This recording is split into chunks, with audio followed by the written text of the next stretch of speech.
been a little over a year since Steve Dickson, former Queensland leader of the One Nation Party, resigned after getting caught up in a US strip club and NRA gun scandal after taking a short hiatus from politics.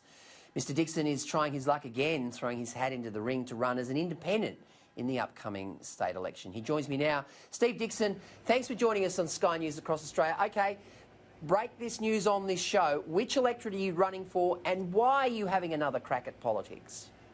Peter, firstly, thank you for having me on your show. And, mate, Sky News is getting this. This is the first drop anybody's getting this in the country. Yes, I am putting my hand up, and yes, I am nominating for the seat of Buderim as an independent at the next state election on the 31st. And I'm very, very much looking forward to it. My passion hasn't died. And I love representing people. And I want to see the coast progress. I want to see jobs created. I want free public transport on the Sunshine Coast, and I've got a plan to make that happen, working with the Sunshine Coast Regional Council. So, Peter, I've had a lot of time to think. I've climbed that mountain. I've thought about things for a very, very long time, and I just think the world's a different place. We're in a lot of trouble at the moment, and I want to be part of the solution. I don't want to be part of the problem.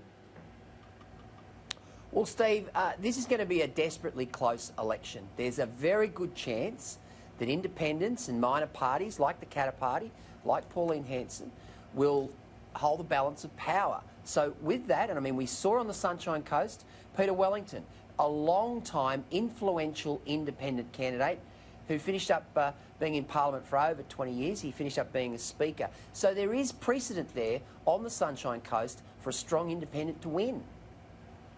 Peter Wellington did a very good job, and if I was fortunate enough to get into that position, the one thing I will say to everybody in Queensland, and particularly the people of the Buderim electorate, I want to work with everybody. I don't care which party you come from. I'm not out to fight anybody, but what I am going to do is fight for the people of the Sunshine Coast and make sure they get their fair share. Peter, the way things are going at the moment is we've got a lot of development that's been hoisted upon us on the Sunshine Coast, and don't get me wrong, I'm not against it, but we need public transport and we need the infrastructure that goes with that development. All we've got is the people. We haven't got the infrastructure that goes in place. So I understand how Parliament operates. I want to use those skills to be able to get back into Parliament and deliver some very positive outcomes. But I think you are on the money. None of us know where this election's going to be. I think it could be very, very close. But what I want to do, if given the opportunity, is to work for the people of Buderim. I think anybody that I've ever been involved with in my life can never accuse me of being lazy.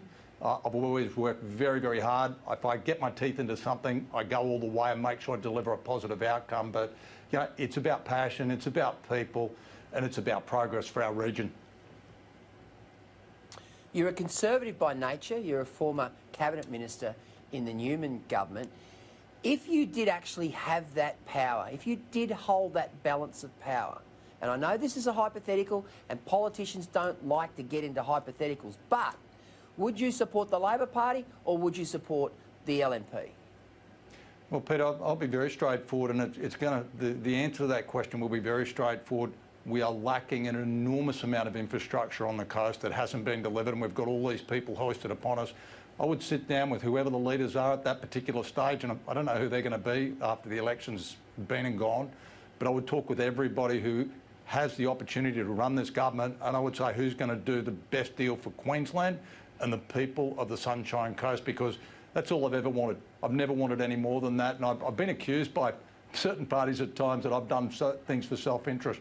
I've never done anything for self-interest to serve my people to the best of my ability. And have I done it a bit uniquely and in a different way? Yes, I have, but I've learned a lot over this period of time, and I want to use those skills. And if I am given that opportunity, I can tell you I would consider everything that was thrown at me, but it would be about the people. If we don't get what they need, it's pointless being there, but I would make sure they got exactly what they've needed. And it's public transport, it's road infrastructure, it's schools.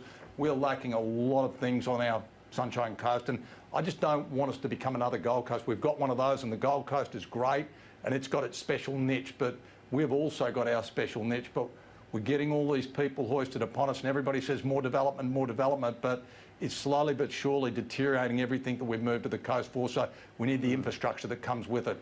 And I want to see development, but good development that the people want. We've got a new planning scheme that needs to be put in place over the next 4 years. Council and the state government will do that jointly. And if we get the right outcome and we deliver what the people want, we get some very positive outcomes. And same thing with public transport, Peter. I teed on that a moment ago.